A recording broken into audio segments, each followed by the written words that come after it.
Government is moving to expertly develop and grow the BVI's fishing industry with the re-establishment of the Fishing Advisory Committee.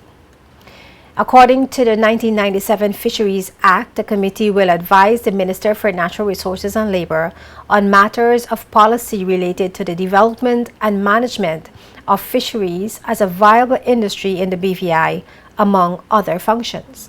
Minister responsible for fishing, Dr. Kedrick Pickering, addressing the Fishermen General Assembly on May 9th, says the BVI's 200 miles economic fishery zone has remained underutilized, and the appointment of the Fisheries Advisory Committee will help chart the future of fishing. I'm told that the fish are out there. We have some of the best fishing waters on the North and South Drop. How do we exploit it?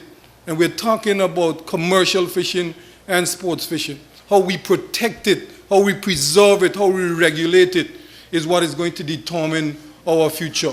That's why we're here today, to determine our future by making the right decisions to impact how we are going to ensure that in our hands, what we have in our hands, we can utilize it, protect it, preserve it, and present it to the next generation for them to equally enjoy. We now have arrived at a level of development in our country where we have access to information. We have access to tools. I'm told that there are apps now that you can put on your phone that when you leave shores, you know exactly where you're going. Your GPS is on your phone. It tells you where the tuna are today, what time they're going to be moving, blah, blah, blah. There's an app for every single thing that you want to do. How we educate ourselves to take advantage of that. How we develop the science of the fishing industry and utilize the knowledge is what is going to determine whether we are successful or not.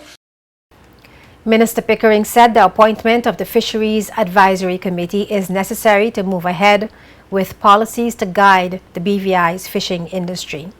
He told those at the meeting at the J.R. O'Neill Botanic Gardens that careful attention has to be paid to those who are recommended to sit on the committee for the development of the fishing industry. Where we sit today and the work that we've done thus far in trying to build our fishing industry, it has become extremely important that our next steps are intimately tied in to putting the Fisheries Advisory Committee in place. And so coming out of this particular meeting, one of the things that we expect, one of the things we are working towards is to have suggestions of names of individuals that the ministry can make a decision as to exactly how the Fisheries Advisory Committee can be established. And then we can establish the mandate. As the minister responsible for the subject, I can then say, gentlemen, gentle ladies, here are the specific things that I need looked at right away.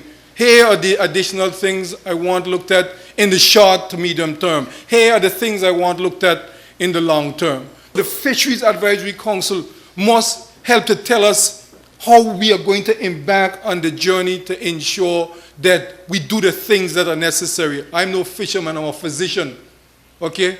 But I understand that decision making is undergirded by people who know. So when I sit in my office with the technical people who understand, they can say to me, Minister, here's what we recommend. This is what I think should be done. That is what the Fisheries Advisory Council is all about. The minister said building the fishing industry as a sustainable economic pillar can only happen if the government has the expert knowledge and understanding to guide its development. The 7-member committee will serve a 2-year renewable term, and it will include 3 fishermen, a person with marine scientific knowledge, and a chairman to be appointed by the minister.